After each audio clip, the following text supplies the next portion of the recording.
ఎలాంటిది జరగలేదన్నమాట. దీనిపై మన AP deputy CM Pawan Kalyan కూడా ఈ విధంగా స్పందించారు.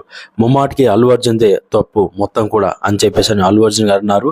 మరియు ఆయన ఇంకొక మాట అన్నది ఏంటంటే, గోటితో పోయేదాన్ని గొడ్డదనక తీసుకొచ్చిన విషయం ఏదైనా ఉందంటే ఇదే అని చెప్పి అనాలి అని అల్లు అర్జున్ గారు కూడా అన్నారు. అయితే ఆ ఇన్సిడెంట్స్ జరిగిన తర్వాత కూడా అల్లు అర్జున్ గారు వారి ఇంటికి వెళ్ళి పరామర్శించలేదు, ఈవెన్ కాల్ చేసి కూడా మాట్లాడని చెప్పేసి అని పవర్ స్టార్ పవన్ కళ్యాణ్ గారు అన్నారన్నమాట. మరి ఇంత జరిగిన తర్వాత కూడా ఫ్యాన్స్కి ఎలా ఉండాలో ఏం చేయాలని చెప్పి కంట్రోల్ కూడా చెప్పలేదన్నమాట అల్లు అర్జున్ అని చెప్పి పవన్ కళ్యాణ్ గారు అన్నారన్నమాట. అయితే మంగళగిరిలో జరిగిన ఒక ఇంటర్వ్యూలుగా భాగంగా మన పవన్ కళ్యాణ్ గారు ఈ విధంగా అల్లు అర్జున్ గారిపై కామెంట్ చేయడం ఇప్పుడు చర్చనీయాంశంగా మారింది.